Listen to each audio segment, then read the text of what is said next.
Hello, my name is Clayton, and welcome to episode 131 of the Watch Dog podcast.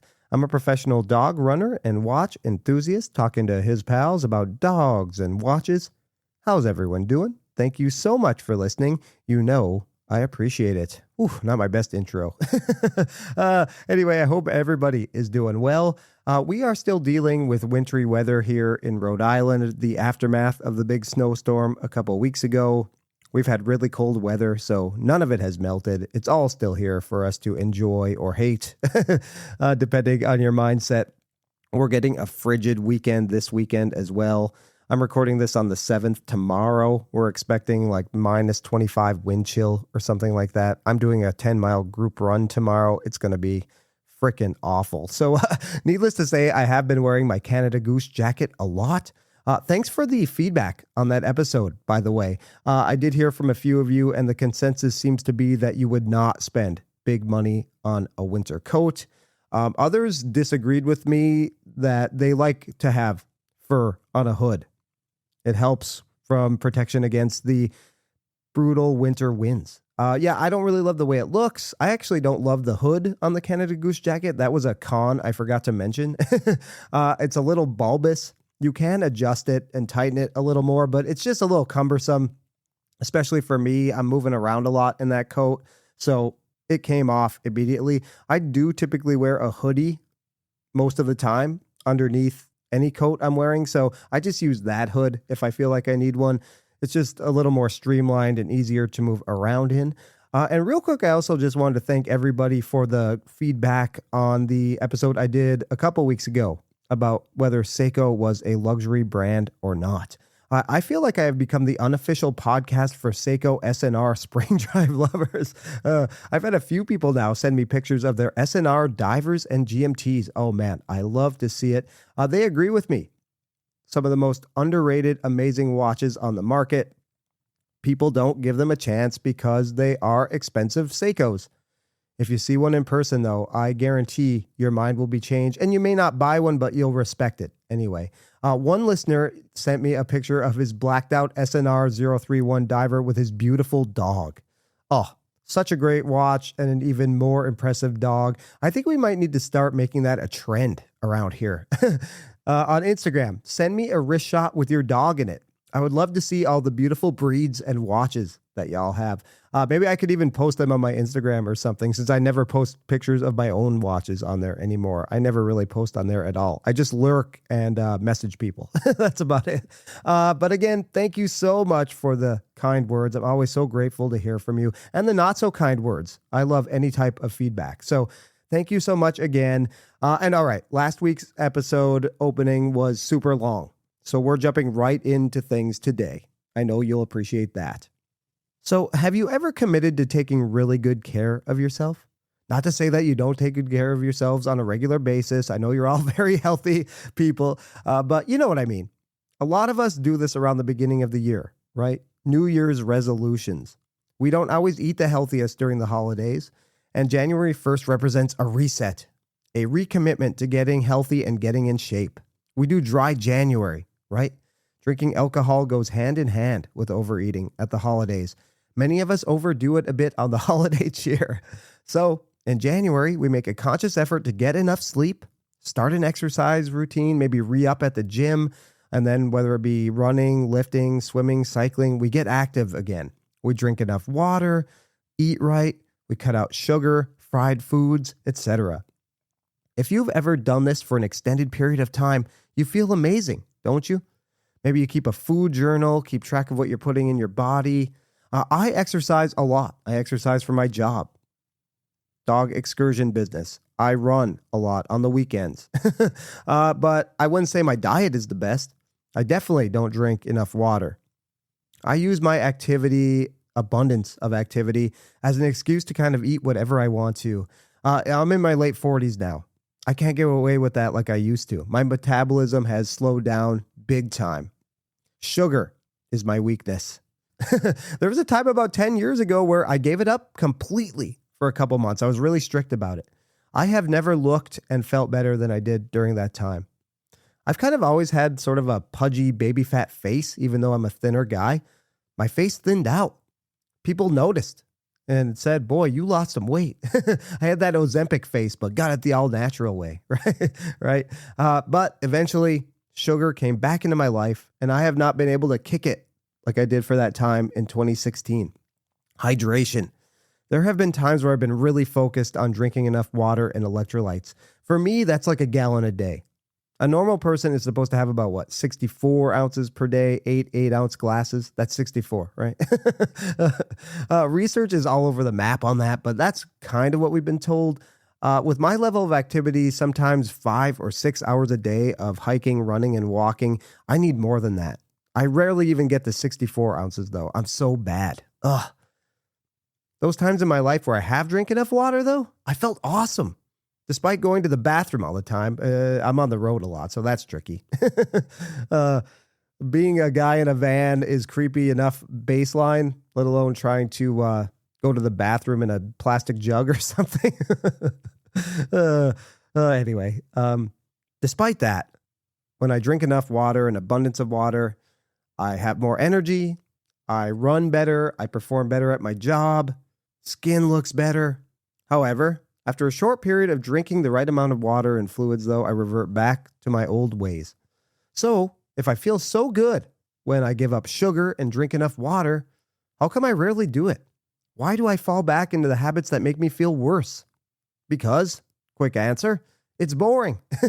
Drinking coffee and beer is just more fun to me than drinking water. Tastes better. It's more exciting. That bowl of ice cream at night is just more fun than not eating anything at all or having a healthier snack. All right, what the hell am I talking about? Let's take it back to the main topic here for a bit. These examples are analogous to my relationship with the watch brand Tudor. I have owned 7 watches from Tudor now during my time in the hobby, multiple versions of the Black Bay 58, 2 of the OG black version, the silver and the bronze. I bought the Pepsi GMT, owned that briefly. Kind of reaffirmed to me that I am not a GMT guy. The Black FXD, which I contend is still probably the most comfortable dive watch I've ever owned. And it doesn't really matter on the strap. If you think it's too big, try it on. It really is comfortable, and that really just goes for any strap you put it on. And now, of course, I co-own the Lagoon Blue Black Bay 54 with my wife, Mrs. Watchdog.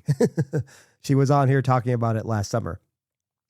No matter what I've had in my watch box to compete with the Tudors, they have been some of the most rock-solid watches I've ever owned. Stand up against any other brand, in my opinion.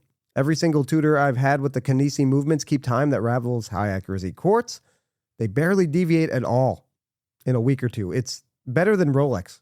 I think my FXD ran better than my Air King. Wear that for like a week and a half and it's off literally 1 second. It's just awesome. Whether you're a fan of the faux rivets on many of their bracelets, the bracelets themselves are phenomenal. The O style, I guess I can say it, oyster style. I'm talking about a Rolex adjacent brand. Or the 5-link on the Black Bay 54 Lagoon Blue. Among the best out of any brand I've ever owned. And I've owned Rolex, Grand Seiko, Omega, Breitling, GP. They're right up there. The T-Fit Clasp, I would say, ranks among the best micro-adjust systems I've ever owned. Easy to adjust on the fly when your wrist swells during a warm summer day, and maybe you've had a little too much salty food. And I can't forget the bezel action, right? That's 60-click goodness. It's probably second only to Rolex in my experience. Kind of a different feel, but it's so satisfying. I am a fidget spinner guy. I like to use my dive watches as fidget spinners, and the action is super satisfying. So, when I have a Tudor in my collection, once the honeymoon is over, why do they often just sit unworn in my watch box and eventually the first watch is to be sold when I free up funds for another watch? Never fails. They're kind of like Seiko in that regard. If they are so accurate and the bezel action is top-notch, why are they the sacrificial lambs? Kind of like the question I asked earlier. If I feel so good when I give up sugar and drink enough water, why do I often fail at both of those things? Because, again, it's boring. Ice cream at 10 at night is a lot more exciting than a bowl of steamed cauliflower. That's like the most disgusting thing I could think of subbing ice cream with. Ugh. I know cauliflower is good for me, but oh man, it has to be the right time and place. And 10 at night when I have a craving is not the time or place. I guess I should just have steamed cauliflower on hand and force myself to put it in the microwave. Maybe that'll turn me off and just make me go to bed. 3 cups of coffee in the morning sound way better to me than 3 tall glasses of water. Is that it then? Are Tudor watches just a little too safe and boring? Too perfect, perhaps? Let's dig into it a little more. Okay, famously, right, Tudor's slogan is what? Born to dare. However, I think most of us would agree that Tudor's designs, for the most part, are anything but daring. They make a great watch, of course, but the majority of their designs are, let's face it, derivative of legendary Rolex models, right? If any brand can do it, they can, of course. They were founded by the same guy. They have every right. But still, the BB58 is, of course, modeled after a vintage sub. The Diet Pepsi GMT, as it's called, the Tudor Black Bay Pepsi GMT is modeled, speaks for itself, what it's modeled after. And we can go on down the line from there. The pieces they have had that were original and daring, for the most part, are quite unpopular and have disappeared from the lineup for the most part. The North Flag. Everybody wants them to reissue that watch. Nobody bought them. They were a little out there. They were a little quirky. It was Black Bay mania. Maybe it would be a little different now that the Black Bay craze has settled down a little bit. But yeah, nobody bought those. The Advisor alarm watch. That is talked about and waxed poetically about online, talked about so positively. Nobody bought that. I was able to check one out when they were being produced at my authorized dealer. Very cool watch, very chunky. I remember they offered me like 10% off. It had been there for 2 years. I had been going there for 2 years and had seen it every time, and it was a little scratched up from being handled. They offered like 10% off. I needed more than that, and still it wasn't a watch I probably would have worn because it was so big and chunky. The P01, another really weird watch. That's amazingly still around, I think. I have not heard that that's been discontinued. Definitely not a great seller, I don't think. It takes a special kind of wrist to pull that off, and I certainly don't have it. So during my State of the Collection episode at the end of last year, I mentioned that I'd only worn my Lagoon Blue Black Bay 54 a handful of times since getting it last August, and that my wife rarely reaches for it either. As I mentioned, we own it together. We paid half price each and bought it together. Compared to the original Black Bay 54 and their other divers, it is a bit more out there and daring. In fact, if you actually go onto Tudor's website, it's literally in the daring watches family. It's not in the Black Bay 54 family. It's in that daring family along with the pink and turquoise chronographs, the carbon chronograph, and then the ceramic blue dial Black Bay. The Lagoon Blue is literally daring in name and I would say in design as well. Kind of like that Tiffany bluish dial, granular texture that I don't think Tudor has ever done on any other watch. Shiny stainless steel bezel, the 5-link bracelet. Definitely a departure from almost anything else they do aside from this daring family of watches. That pink and blue chronograph, they're pretty daring. They're pretty out there. So it literally does have interesting visual aspects and, of course, fantastic timekeeping, a great bracelet, awesome bezel action. Yet neither of us reach for it that often, my wife and I. And it even has an emotional attachment. My wife and I bought it together for our anniversary gift to each other. We did an episode of the podcast talking about it, which was really special for me. I know it was kind of a pain for her, but it was really special for me to have her on. I recently bought her a 36.5 millimeter mother of pearl dial Oris Aquis at the holidays, and she's been wearing that a ton. I think in the short time she's had that, she's worn it much more than she's ever worn the Black Bay 54. I've been making a conscious effort to try and fit it in a little bit more, and every time I do, I like it. I'm wearing it now as I record. Despite the purchase area not being ideal, since it's a smaller watch at 37 millimeters, the bezel action is just so buttery smooth and fun, as I've said a million times here. I think some watches demand to be worn, and this one, despite everything good about it, despite our emotional attachment to it, it just doesn't. Yeah, it will never leave the collection, though. As I've said before, it does have sentimental value for me and my wife, and she does not sell things, so she would never agree to move this on. Even if we never wore it again, it would stay in the collection, non-negotiable. But we will wear it. And I might be doing a bit of a collection slim down here in a bit. More to come on that in future episodes. So it will probably get even more wear than it has this year. That's for sure. I think it also has a more summery vibe to it as well. We got it at the end of summer, and then I went right into wearing my Detroit Lions Breitling Chronomat. So I think when the nice weather comes back, if it ever comes back eventually, it's very cold outside right now, and they've upped the forecast to like 4 to 8 inches of snow. So summer will come someday, I hope. It will definitely get more wrist time in the summery months, though, I think that's for sure. So how about other Tudor watches I have owned? The original Black Bay 58, the black one, the OG. When I got into the hobby, that was already a legendary watch. You know, it still is in many ways, but maybe doesn't have the same cachet as it used to. But definitely 7, 8 years ago, it was a legend. I had not owned a Submariner yet. I had not owned a Rolex yet at all. Even back then, I knew I was more into that sort of aluminum bezel vibe that the Tudor Black Bay 58 gives off, retro styling. I was attracted to that. So I remember finally buying it and feeling like I was a real watch collector. I was young and impressionable yet in the hobby. So I really felt like I was a cool kid. It was so nice. I didn't mind the faux rivets like everyone seems to hate. I liked the gilt on the dial, the touch of red at the bezel pip. I was really just forming my sense of what I really look for in watch design, though, and eventually it was just a little too reserved and conservative. I was drawn to the weird stuff. This was just a little too perfect. I was constantly looking for a flaw, and I just couldn't really find one. It's kind of like eating right and drinking enough water, right? I need some danger in my life. I need some excitement. I need some potato chips. Even though it's the morning, I could definitely go for some. Anyway, so I sold that one, and I did go for something a little more bold in Tudor's lineup. Same watch, different material. The BB58 bronze. It was only available at Tudor boutiques, something I found interesting. You know, a little more exclusive, perhaps. Had the DNA of that original Black Bay 58, but a little more unique. A full bronze watch. You just don't see that very often. Case and bracelet, right? Especially from a bigger brand like Tudor. So I loved the character. The person I bought it from absolutely hated that it turned his wrist green. I found that exciting. The science experiment aspect of it. I really love that. I find some imperfections and quirks anyway very exciting. Puts me over the edge on whether I'll keep a watch or not. Where some people might hate that, I'm a little more drawn to it. Maybe it's a contrarian attitude, but I don't know. Whatever it is, I'm drawn to that. Tudor watches really hadn't given me that excitement in the past. Like I said, too safe, too perfect. You get it in spades with the Black Bay 58 bronze, though, of course. With the patina, bronze gets. However, I consolidated when the Moser came along, and I had to put things on the chopping block. The Black Bay 58 bronze was the first thing to go.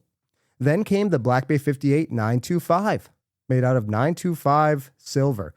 Yet another seemingly perfect dive watch made out of an imperfect material, right? Silver tarnishes, much like bronze, in a different way, and it's also soft. So could gain as much, if not more, character through patina than the Black Bay 58 bronze. The taupe dial was unique to me as well, and it went with so many different straps. However, eventually the softness of the material could eventually compromise the functionality of the watch. Like I said, I did so many strap changes. I actually felt like I was widening the lug holes. So eventually there came a time when I moved on from that one as well. I'm certainly not the only one who makes Tudor a sacrificial lamb when they are looking to move on from a watch. The secondary market is littered with them, and the prices are soft. Why does this happen? I don't think most people sell Tudors because they're disappointed in them or they're bad watches. Again, quite the opposite, I think, right? We've established that in a way. Maybe they're too good, too safe. I think more they sell them because the watch did its job. And now they're on to the next phase of their collecting. That can mean a number of things, I think. Watches like the BB58 are the perfect entry-level dive watch. It was one of the first nice dive watches I bought, that's for sure. They can come early in a collection and then move on when the collector is ready to level up. And we'll go more into that later. Maybe they're ready to go on to Omega, Rolex, Grand Seiko, something else. It's a great entry-level starter watch, I think. And again, entry-level is subjective. Or it can come later in a collection, I think, too. Maybe the post-hype effect has something to do with somebody buying one later in their collecting career and then moving on from it as well. For me, like I've said, Tudors just have a hard time competing for wrist time once the honeymoon ends. Their reliability and the perfect specs, become more of a liability.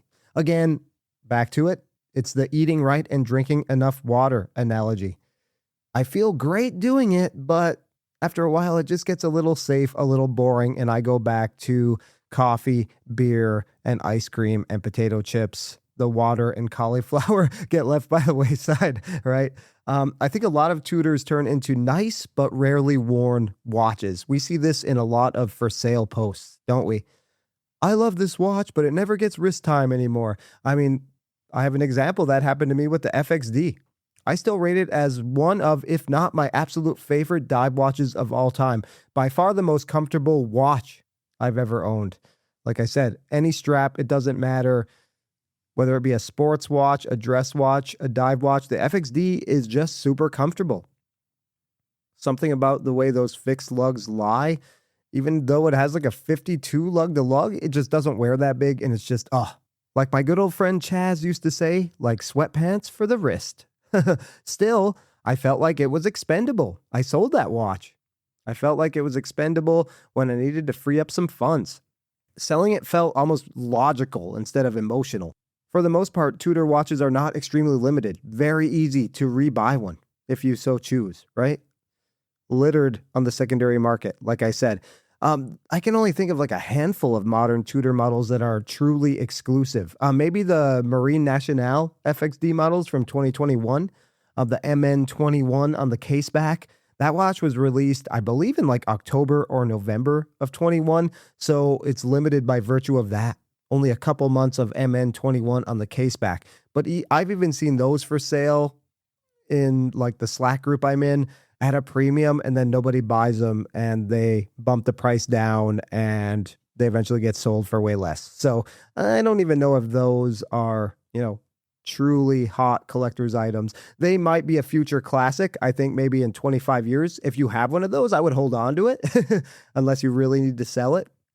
I think in 25 years, that is a future classic. And then for sure, it will be very limited, very hard to come by, and you might get a premium. But who knows? I'm not promising anything. This isn't financial advice or anything like that. But I think you have a better chance at doing well on that watch in many years instead of right now. I also think many Tudor watches are initially quite hypey. I've talked about this, but Pete McConville, especially, and others have talked about the disproportionate amount of media coverage Tudor gets versus how many watches they actually sell and their overall standing within the Swiss watch hierarchy. According to the 2024 Morgan Stanley Swiss Watch Report, right, they dropped to 21st in terms of turnover. Yet with all the coverage they get, that would make you think otherwise, right? Brands that are virtually ignored by watch enthusiast media outlets like Tag and Breitling are way higher on that list than Tudor. I mean, if you consume watch YouTube videos at all, you know what I'm talking about. When there is a new Tudor release, we get inundated with videos and it generates some hype. Many of their new releases trade at or above retail for a short time on the secondary market anyway.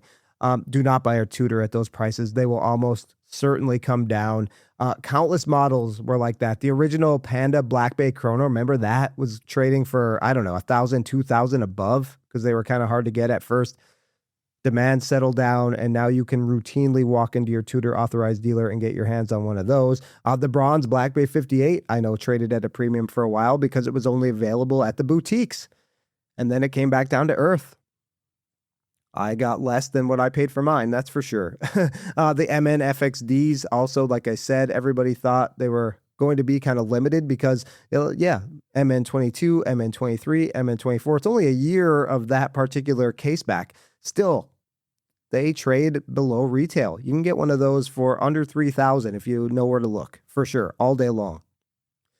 They all demanded a premium initially, and now you can get any of those, like I said, for well under retail on the secondary market.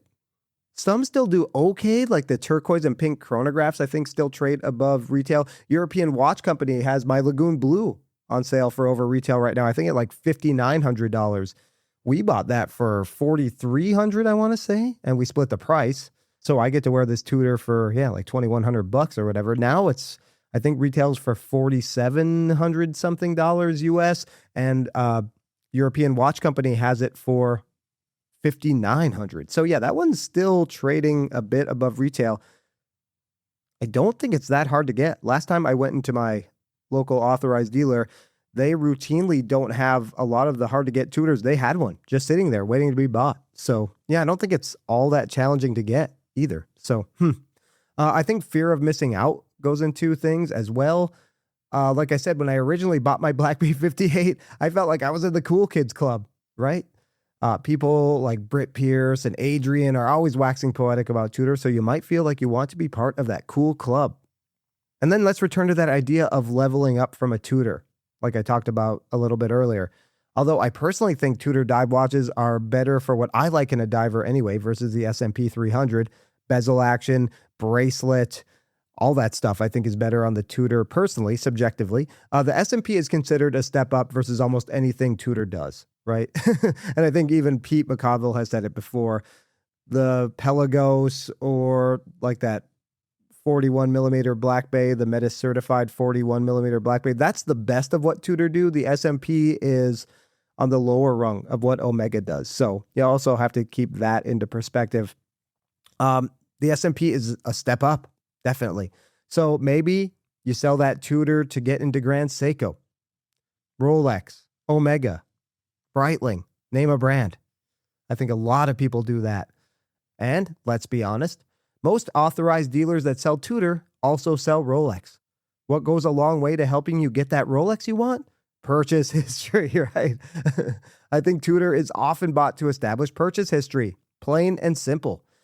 Funny story. Here in Rhode Island, we have a Rolex authorized dealer and a separate Omega authorized dealer within a couple miles of each other. I remember one day going into the Omega authorized dealer and looking at their pre-owned section. It was full of Tudor watches, all appearing to be like brand new in box. Just not even worn, still stickered. I got to talking to the sales associate and asked him what was going on with all of these Tudor watches. He said they have a customer who goes to the Rolex AD, buys Tudor watches in hopes of inching up that mythical waiting list, and immediately drives to their place to offload them. I don't think that's terribly uncommon at all. Then there's the aspect of how Tudor watches actually wear. I think many of the models that have generated a lot of enthusiast interest over the last few years tend to be on the chunky side, the thick side. What's a term thrown around a lot to describe the larger Black Bay models? Slab-sided, right? The Black Bay Pro, the Pepsi GMT, the Heritage Black Bays, slab-sided. If you have a 7-inch wrist or under, they may not wear that great for you. I had the Tudor Black Bay Pepsi GMT for a bit. Like I said, I actually kind of liked how it wore. And that was another Tudor that seemingly did not lose or gain a second no matter how long I wore it for.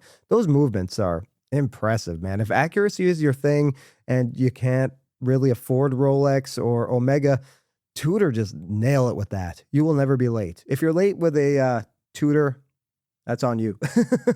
The Black Bay Pro is another one that gets panned for being too thick and slab-sided. I think it's a little overstated how thick it is, actually. I've never worn it for any long period of time, but every time I've had one on wrist, I don't think it's nearly as bad as everybody says it is on the internet. But yeah, I think that can definitely be an issue as well. It's kind of like my ongoing love and affection for the Seiko Marine Master 300. I bought a couple. I tricked myself into believing it worked. And then even when it didn't work the first time, I still bought another one. So I think many of us just think we can pull something off. And even when we try it on at the AD, because you're only wearing it for, less than a minute? I can do this.